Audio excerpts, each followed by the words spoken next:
Hello everyone, welcome back to the channel. Today we are diving into one of the most humorous yet meaningful plays from our class 10 English book, The Dear Departed by William Stanley Houghton. In this video we are going to understand summary, theme, moral, question answers about this chapter. It's a witty satire that shows how greed can tear apart family values and love. So stay tuned till the end because this story full of twists, irony, and laughter, also carries a powerful message about human relationships.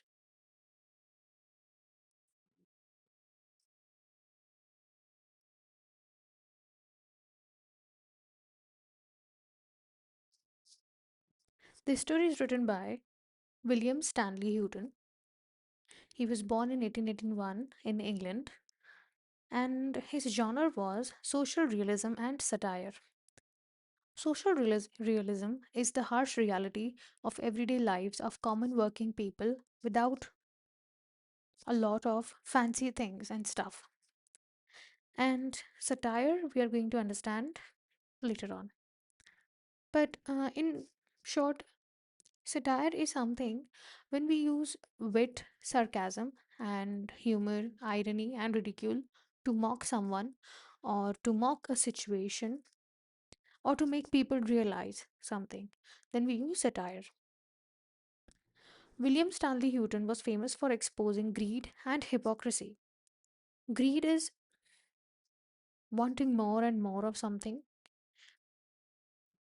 tending to collect materialistic things, and hypocrisy is pretending to be something who you are not.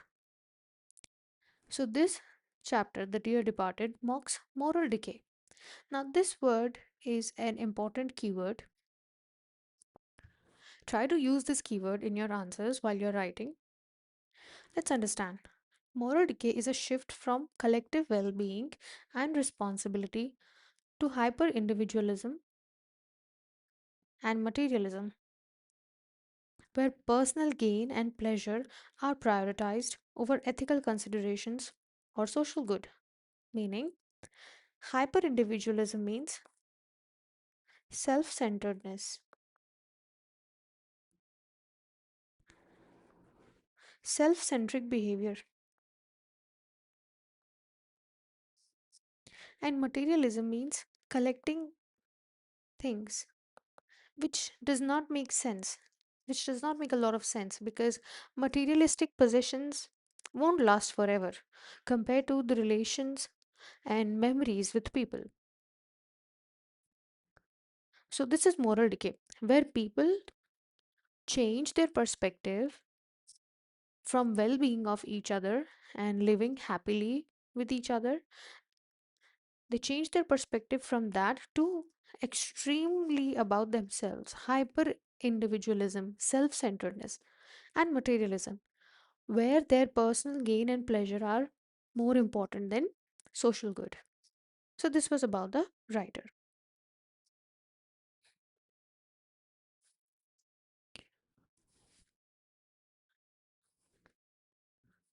Now, introduction to the play would be The Dear Departed is a one act satire on greed within families. How families treat each other, behave with each other when there is a lot of greed involved, when they want more and more stuff, things, money, wealth. And instead of respecting each other, instead of respecting humans, their relations, they are prone to hyper individualism and materialism. The daughters of Abel Meriwether plan his funeral while dividing his belongings. In this story, there's this old man, Abel Meriwether. He has two daughters, and both of the daughters starts dividing his things because they think that their father is dead. But the twist is that their father is not dead, their father is alive, which in the story, slowly, this gets unfold. Now let's understand satire. Satire is the use of different elements such as irony, sarcasm, humor to mock the foolish behavior of others. The use of satire is often entertaining but it is used to bring attention to a particular subject or promote change. To promote change in society, or to bring out, or to make people focus on something. When the writing style is used to mock the foolish behavior of others, then we use this tool called satire.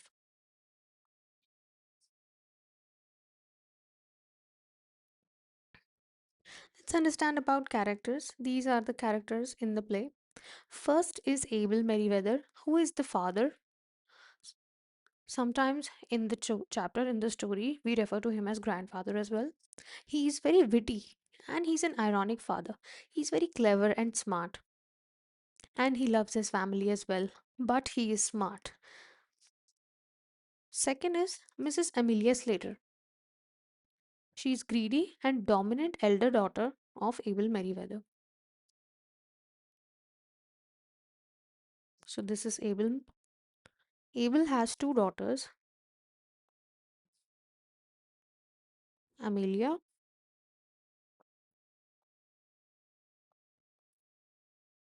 and Elizabeth.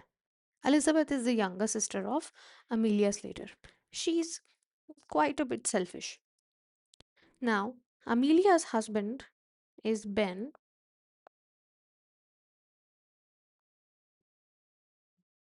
Pardon me. Amelia's husband is Henry,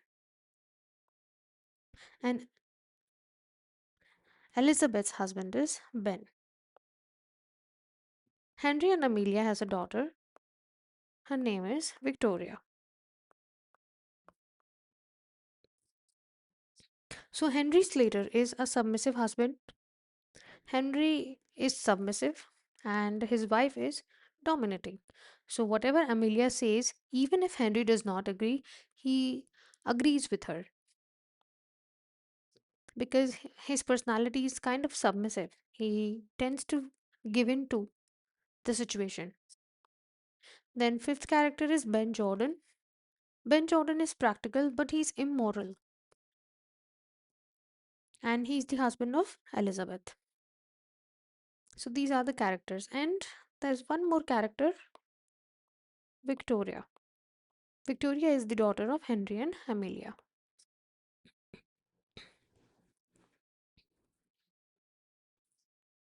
Moving on, I have written in very short form in one liners so that you guys can understand the timeline of events, what happened after which, and which event happened before which event.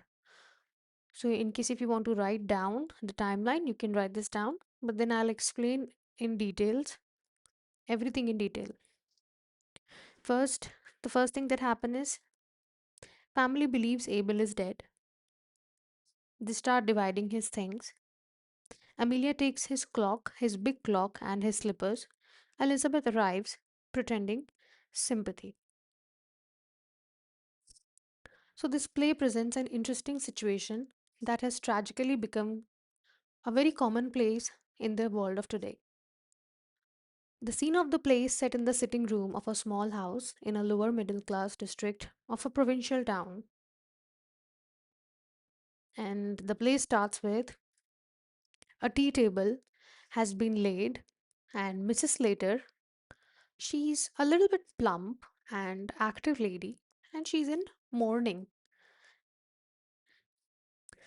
and she's getting ready to receive some guests. She calls to her daughter Victoria, who is 10-year-old, and she told her to change into something sober, not colorful clothes. It is revealed that Victoria's grandfather has passed away, and the Slater family is getting ready to receive Aunt Elizabeth and Uncle Ben. Victoria expresses surprise at this news because her aunt and uncle had not paid them a visit for years. And Mrs. Slater reveals that they were coming over to talk about grandfather's affairs on hearing of his death. In the meanwhile, Mr. Slater enters, and he's a heavy man who stoops. He's also in morning dress, but he tends to listen to his wife a lot.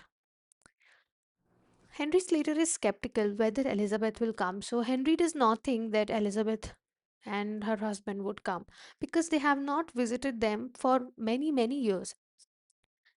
Neither them nor the grandfather. Because for the last time when Mrs. Slater and Elizabeth had quarreled, she had promised never to pay a visit again to their house. So Mrs. Slater gives Henry new slippers of her father.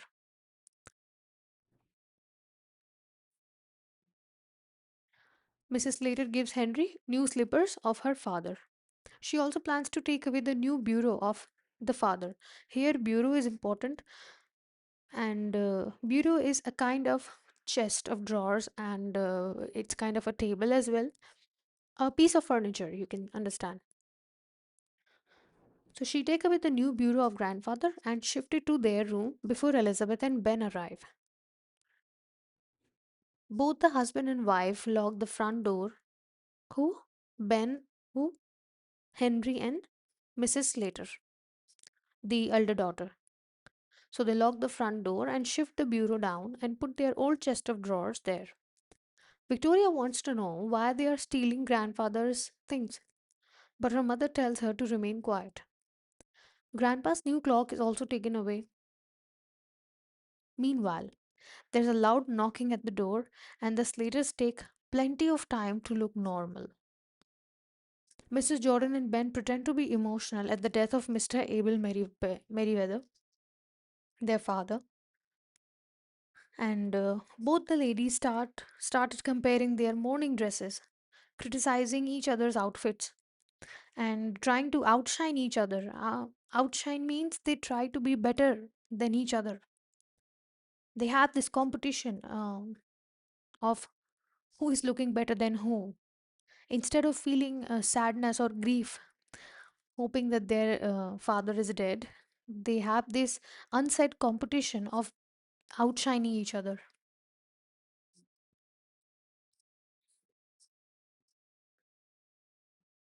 So, this was part one of the summary.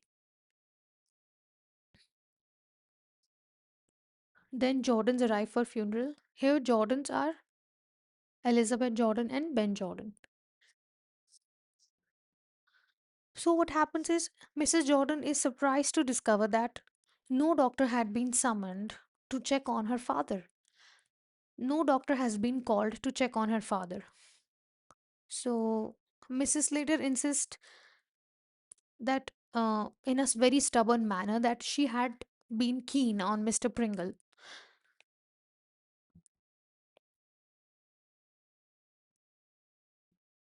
Now, Mr. Pringle is the doctor to whom their father had gone to many times. So she had been keen on Mr. Pringle, and she said that if he was out of station, they could not be offensive and call someone else. On this, Mrs. Jordan says that the younger sister, that this is a fatal mistake, that they did not take a second opinion.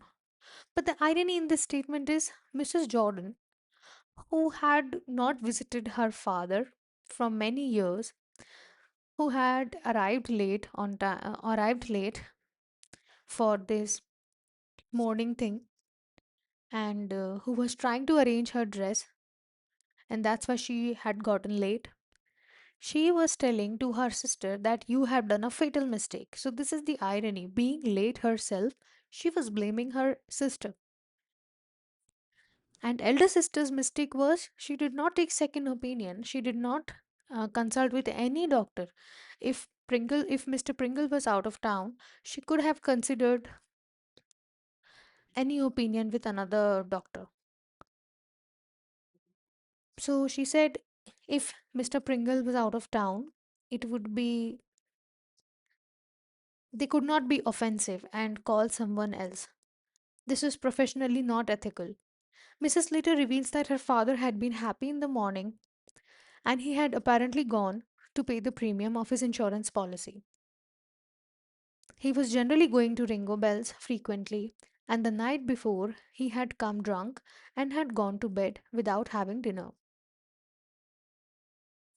Mrs. Jordan and Ben prefer to have tea before going and looking up father. All four of them start discussing about the obituary. Obituary is a notice of death which is printed in the paper. So they start discussing about the obituary and the kind of announcement in the newspapers to be inserted. Mrs. Jordan wants a long poem, but Mrs. Slater protests by saying that it will cost a lot. Meanwhile, Mrs. Jordan reveals that her father had willed. Mrs. Jordan here reveals that her father wanted Mrs. Jordan to have his gold watch to her son Jimmy. Mrs. Slater feels very offended and refuses to believe it.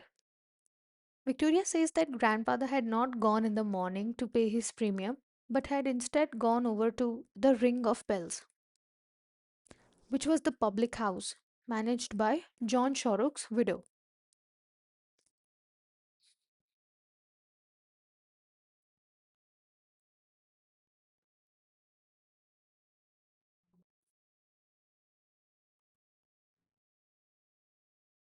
John Shorrock's widow. Now, that public house belonged to John Shorrock, who was dead now, and his wife is his widow. And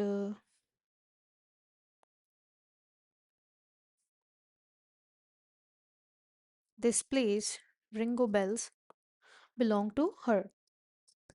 Everyone starts blaming the old man for not paying his premium. Victoria is instructed to go over to Grandpa's room to get the receipt of the premium. Mrs. Jordan is surprised to note a new bureau and she wishes to know the details because she doubts Mrs. Slater's version. Because she somehow assumes that her elder sister is lying, saying that it's theirs. Victoria enters, looking shocked. She gives the shocking news that Grandpa was stirring and moving. After some time, Mr. Abel Merriweather enters and is surprised to see his other daughter and son in law, Mr. and Mrs. Jordan. He reveals that he was well and just had a slight headache. He notices Henry wearing his new slippers and takes them. Abel wishes to know why all were in morning dresses. Mrs. Jordan makes up some story to calm him down, and Abel Merriweather enjoys tea and has a generous slice of an apple pie. He grumbles and scolds Mrs. Slater for taking away his bureau. Mrs. Jordan gets irritated and agitated and accuses her sister of robbing her father. The husbands also join their wives in blaming each other, hurling accusations at each other. Then Abel discovers about his death. How everybody in the family just assumed that he was dead and started dividing his things. Instead of confirming he was dead, instead of doing anything else, and there were a number of things that they could have done. So he addresses his daughters directly and declares that he was going to change his will and all the money will go to the one in whose house he dies. So Abel walks in alive. Then he's shocked by their fake grief. How everybody was showing, just pretending that they are sad, but deep down they were not. And then he realizes his daughter's greed. How they just wanted stuff.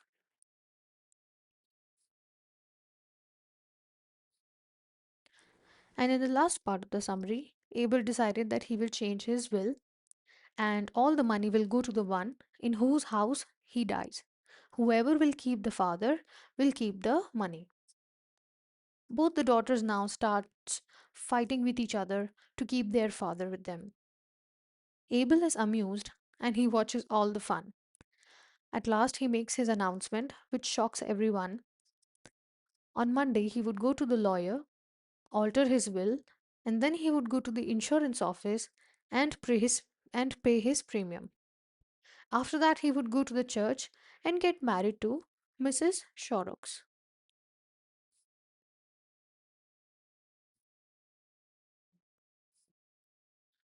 Everyone is shocked, and Abel reveals that he had at last found someone who was happy to keep him. He exits with an invitation of his marriage. He also thanks Mrs. Slater for shifting the bureau downstairs because now it will be easy to carry it away to Ringo Bells. So he leaves the property to his kind neighbor, Mrs. Shorrocks, who is eager to be with him and to take care of him. He decides to live with her, and then, with the irony, the play ends.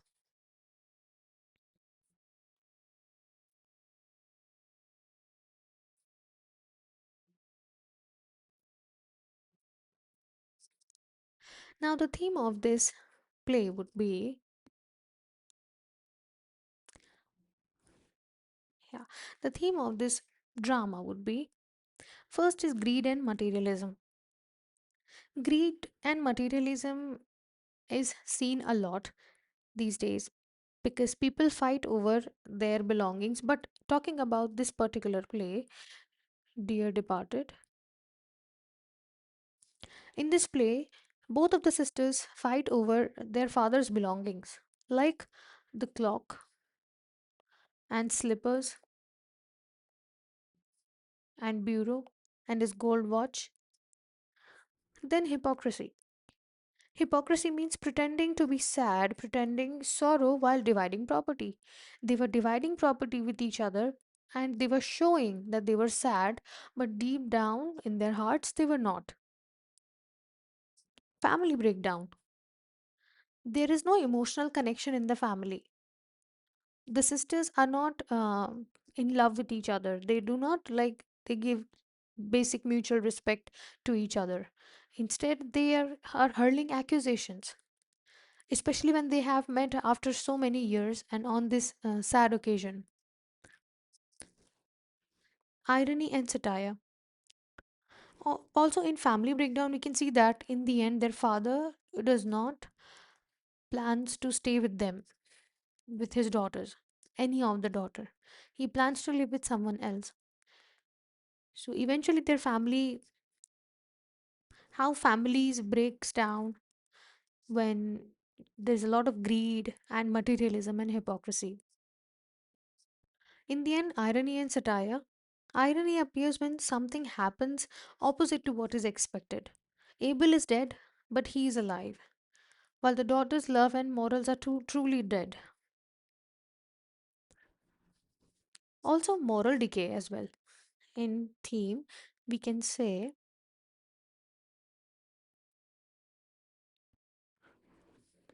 there can be moral decay as well. Moral decay means valuing things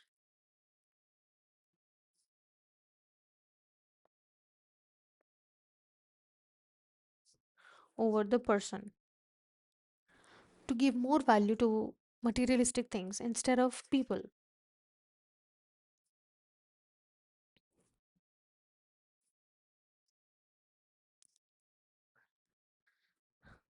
The moral, the message, and the central idea of this drama could be true affection is more important than material possessions. Material possession means worldly stuff, things, non living things.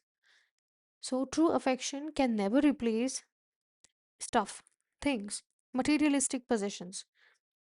Then, second message would be greed destroys relationships. Wanting things too much sometimes can have a toll on relationships. Third is respect elders genuinely.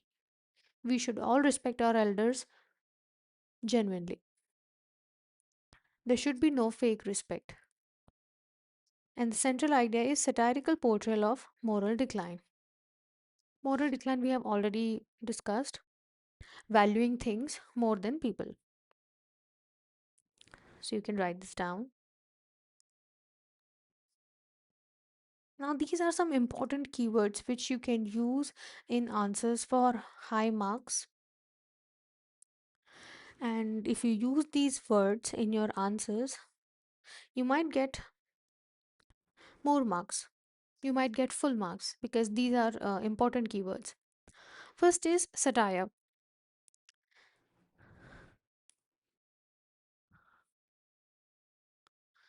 First is satire. Satire is using tools like irony, sarcasm, wit, ridicule. mockery,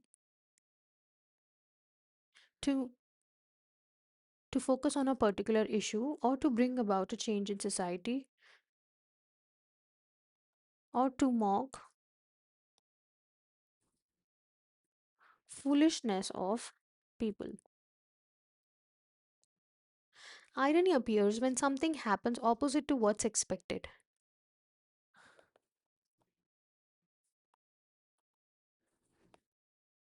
When something happens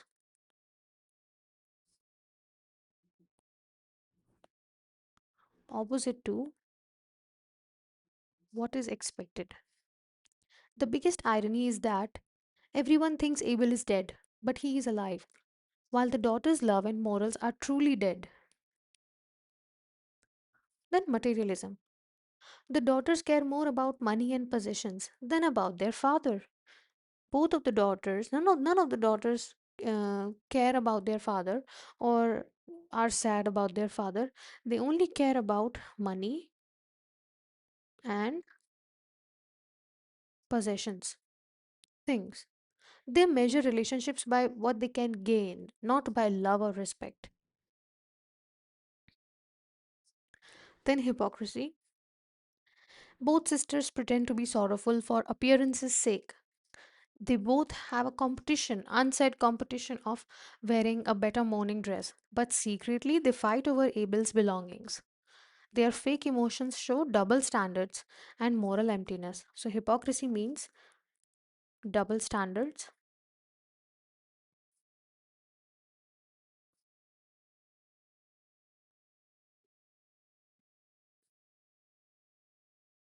and moral emptiness. Pretending to be something which they are not, who they are not. So, both sisters pretend to be sorrowful. Moral decay. The play reflects the loss of values and compassion in society.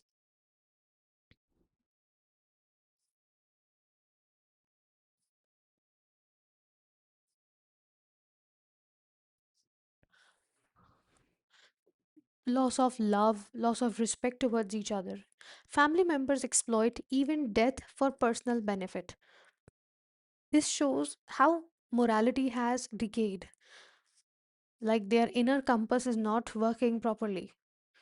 Even on someone's death, people tend to fight for things and stuff instead of actually feeling sad. Then family bonds. True family love and unity are missing in this drama. Instead of affection, there is competition and greed. Competition of wearing a better dress and greed of gathering all their father's stuff. Houghton shows here, William Stanley Houghton, the writer of this drama, shows that family bonds weaken when love is replaced by material desires. When people want materialistic things, their love slowly weaken the family bond.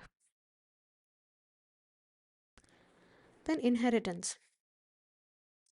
The central conflict of this drama revolves around who will get Abel's property after his supposed death. Supposed death means you can use this word as well. Supposed death is he's not actually death, but assumption of his death. So we will call it supposed death.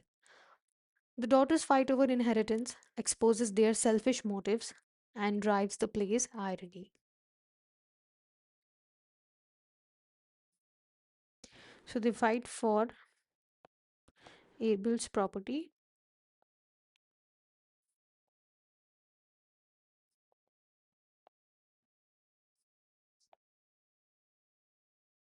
for their selfish motives.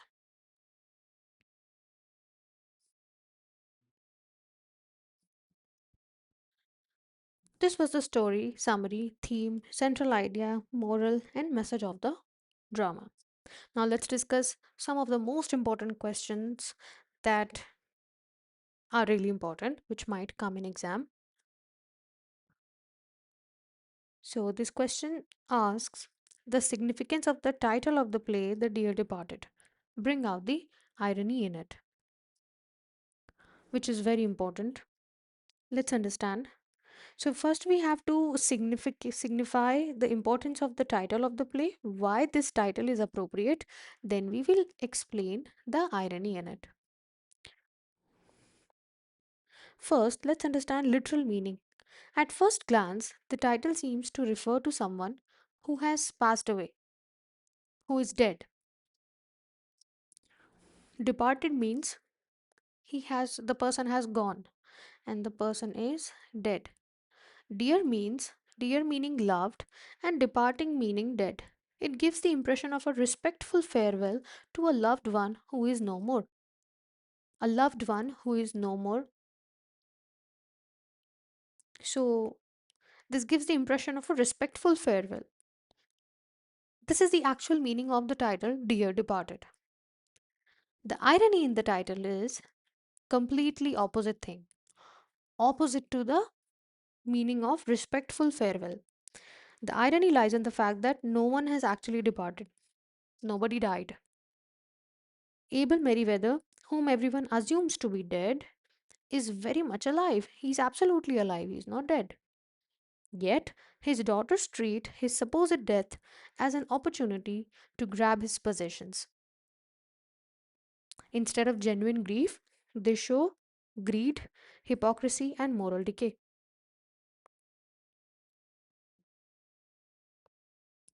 Greed?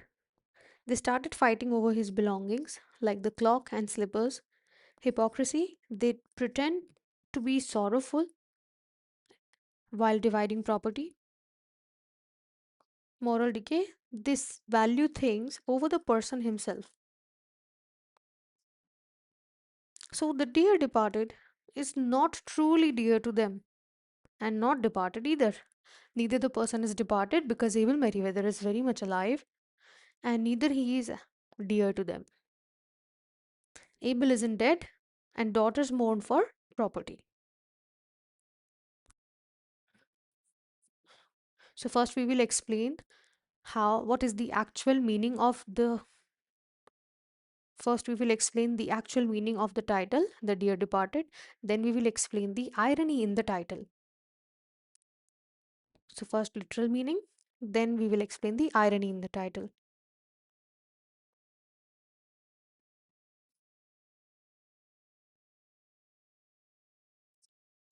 Other important questions. How does the spat between the two sisters, between the two daughters, lead to the grandfather discovering the truth? How did grandfather realize what's going on? So Abel Meriwether recognizes his bureau and wants to know the reason for its shifting. Why his bureau was downstairs. Mrs. Slater had already told her sister that the bureau belonged to them. But before the arrival of grandfather, Mrs. Slater had already told her sister, Mrs. Elizabeth, that the bureau belongs to them. This lie is enough to set tongues wagging and tempers escalating. Tempers escalating means anger rising, and tongues wagging means people were hurling accusations at each other. Mrs. Jordan accuses her sister of stealing her father's things, thinking him to be dead. So first Mrs. Jordan starts blaming her sister. That is when Abel discovers that they had gathered there for the official mourning of his death.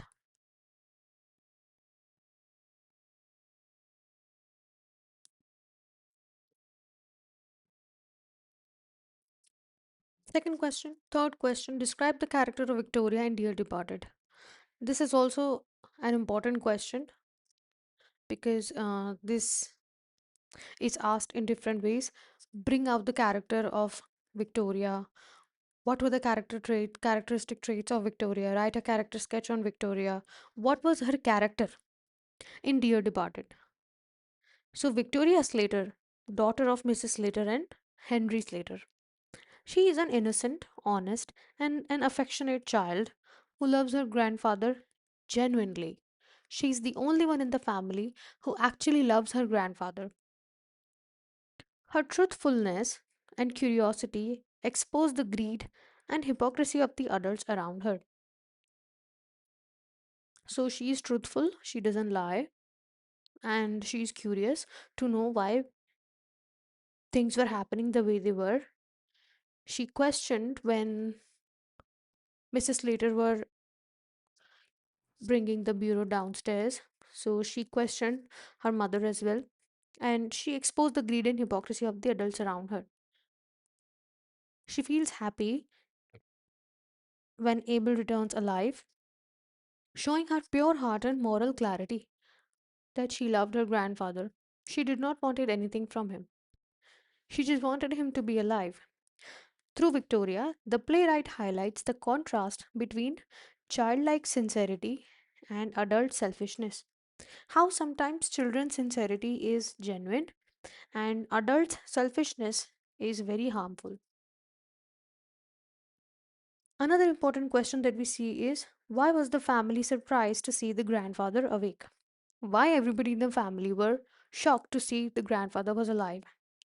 Because they had assumed that grandfather Abel Merriweather was dead.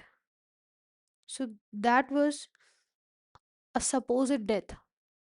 He was not actually dead, he was supposedly dead. People assumed that the grandfather was dead and had already started dividing his belongings. They were dressed in mourning clothes and even planned his funeral. And his sudden appearance exposed their greed and their hypocrisy. How everybody was greedy, wanting his stuff, and how everybody was a hypocrite, showing that they are sad, but actually they were not. So the scene creates humor and irony. And the dead man walks in alive before his so called mourners, people who were sad on his death.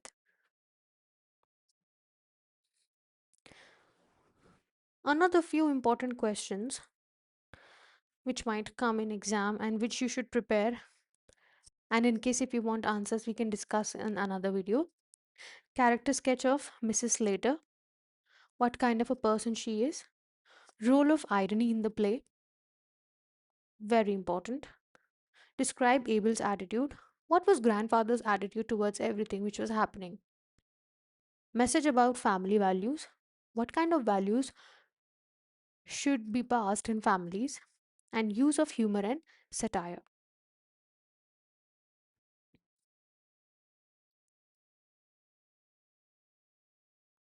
Still, in case if you have to write character sketch of each character, so the character sketch highlights are Abel Merriweather, the grandfather.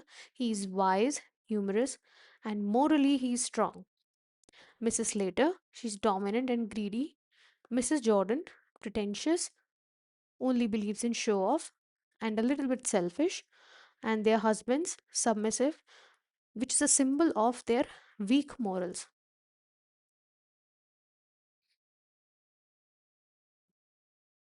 The play uses humor to reveal moral corruption.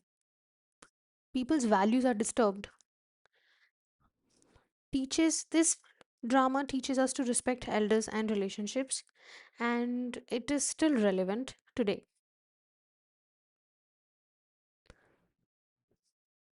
So that was The Dear Departed, a story that makes us laugh but also reminds us how precious real love and honesty are in family. It's not wealth or inheritance that holds us together, but compassion and respect. If you found this video helpful, don't forget to like, share, and subscribe for more story based lessons from your class 10 English chapters. See you in the next video with another tale that teaches, entertains, and inspires. Thank you.